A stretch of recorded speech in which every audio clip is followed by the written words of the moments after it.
รืออะไรเนี่ย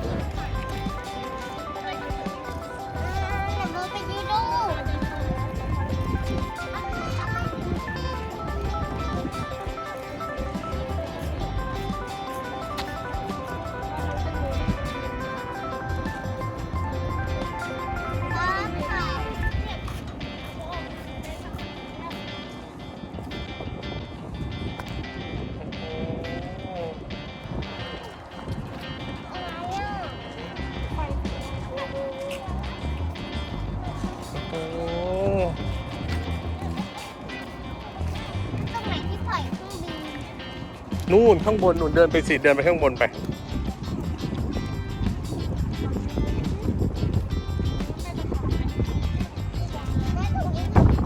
ไหนที่เกาะเครื่องบินไงที่เครื่องบิน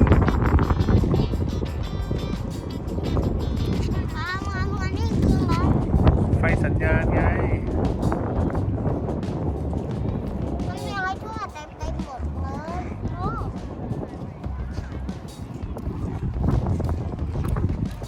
ไม่ให้เห็นเพราะว่าเขาปิดงูอยู่อ๋อ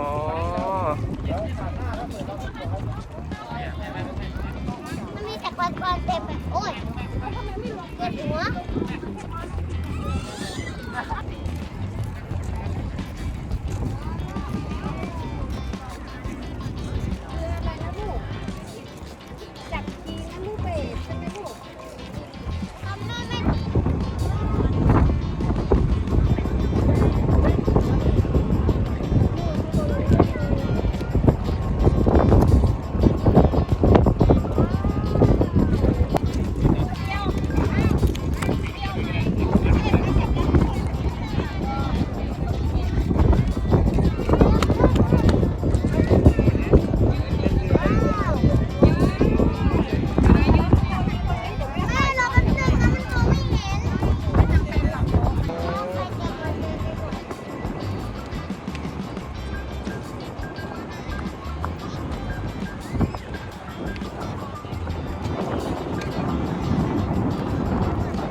โมนี่ตรงนี้เป็นระเบิดด้วยนะนี่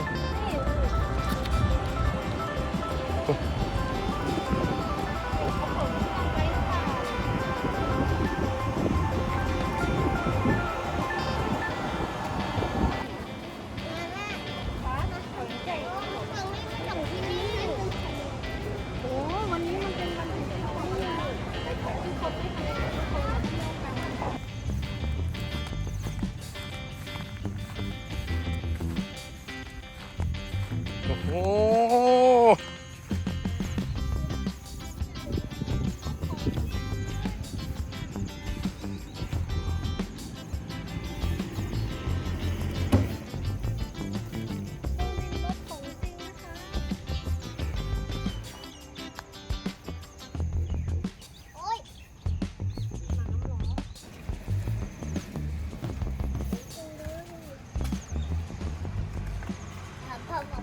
ล้อใหญ่กว่ายางรถยนต์อีกเก็บล้อเหรอเนี่ยมันเก็บล้อได้ไหม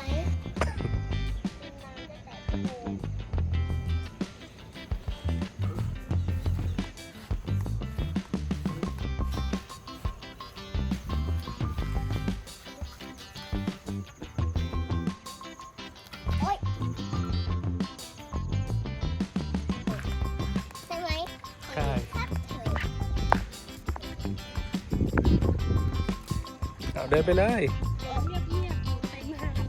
ตักล่ะ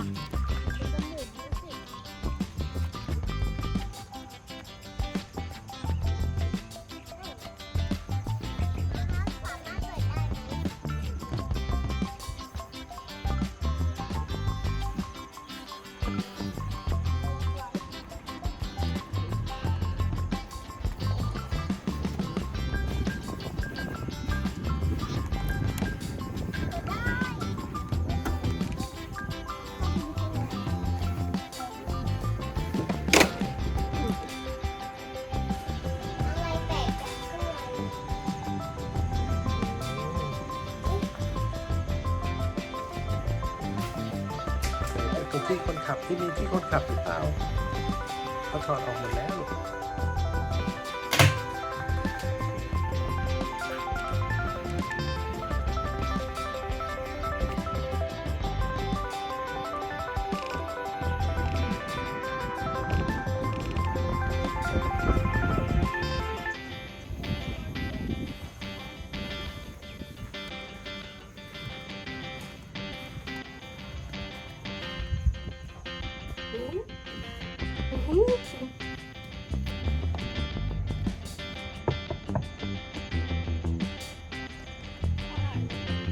เปิดไม่ได้อะ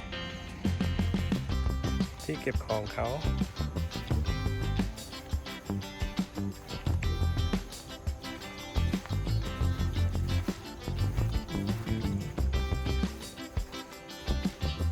พอดีสิ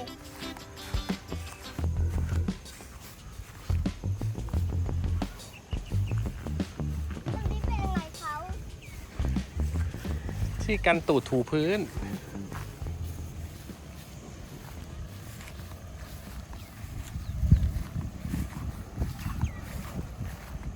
การมันก็ถูบ้างดิ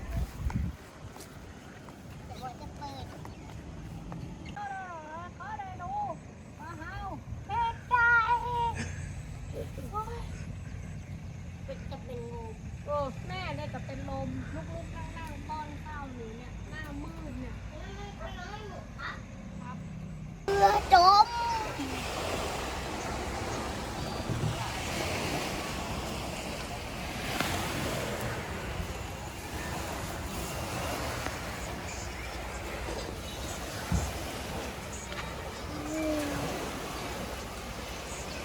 ไหนเรือจมตรงไหน